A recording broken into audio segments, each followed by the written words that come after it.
Something felt off the moment this episode began, like the world had already shifted, but no one had said it out loud yet. And that uneasy feeling, it never really leaves.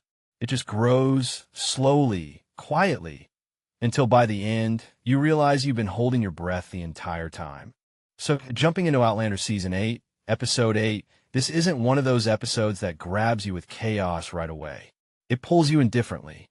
It sits you down, makes you comfortable, and then starts peeling things back layer by layer. And honestly, that's what makes it so powerful, because you don't even notice how deep you're in until it's too late. There's a scene early on, everyone gathered together, and on the surface, it feels warm, almost peaceful.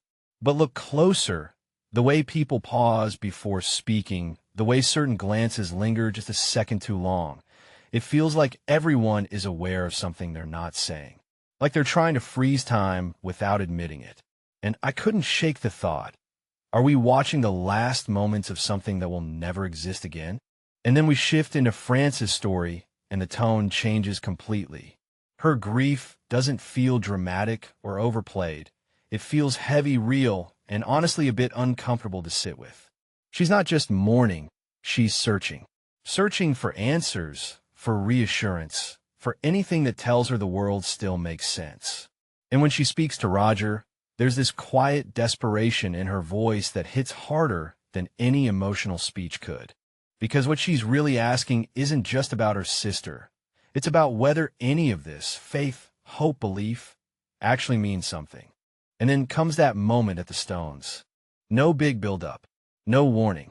Just her standing there, vulnerable, hoping for something gentle, something kind. But that's not what she gets. The gemstone, the heat, the sudden shift in energy, and then that sound.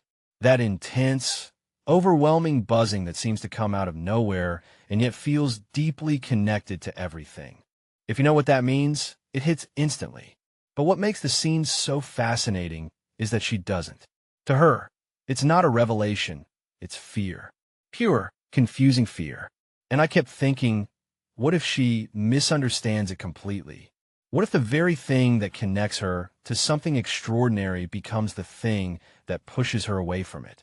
That uncertainty lingers, and before you can even fully process it, the episode pivots again, this time into something far more dangerous. Lord John's storyline, this one hurt, because it's not just about betrayal, it's about trust being broken in the worst possible way.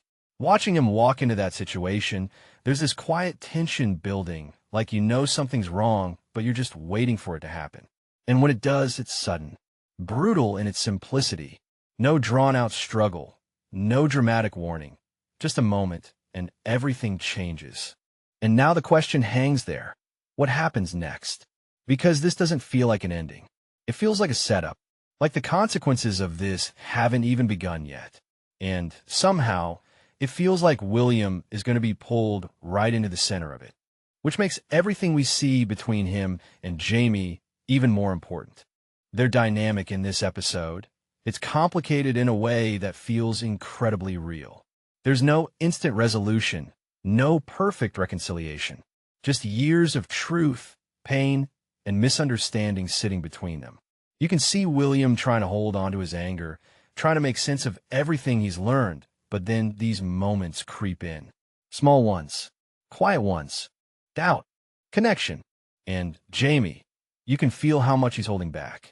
Not because he doesn't care, but because he cares too much. When he finally opens up, it doesn't feel like a grand apology. It feels like something fragile. Honest but fragile. And that's why it works. That's why when they finally close that emotional gap, even just a little, it hits. Because it's not about fixing everything. It's about choosing to try. And just when you think the episode might let you sit in that moment, it reminds you what's coming. The war. The inevitable conflict that's been looming in the background this entire time. It's closer now, and you can feel it pressing in on every scene. Every conversation starts to feel like it might be the last. And that changes how you watch everything. Suddenly, even the quietest moments feel heavy with meaning. Marsali's storyline carries that same quiet weight. There's no dramatic spotlight on her, but what she chooses to do, it matters. It shows a kind of strength that doesn't need to be loud. Moving forward building something new, even when everything behind you is filled with loss. That takes something real. And her final moments here feel like a closing door, whether we're ready for it or not. And then, almost tucked into the edges of the episode, we get that lingering thread finally addressed. Rob Cameron. It's not handled in a big, explosive way. It's subtle, almost like a reveal you could miss if you're not paying attention. But it matters because it ties up something that's been hanging over the story for a while. And yet, even that resolution doesn't feel entirely clean. There's still a sense that everything comes with a price. By the time the episode ends, you're left with this quiet, unsettling feeling. Not shock, not even sadness exactly, just awareness. That things have changed, that the story is narrowing, focusing, preparing for something final. And with only 2 episodes left, I can't help but wonder, are we heading toward closure or something much harder to accept? Because if this episode proved anything, it's that Outlander isn't interested in easy endings. It's building towards something meaningful and maybe a little painful too. So now I gotta ask you, what moment stuck with you the most? Was it that chilling scene at the Stones or the slow, emotional shift between Jamie and William? Drop your thoughts below. I really want to know how this episode hit you.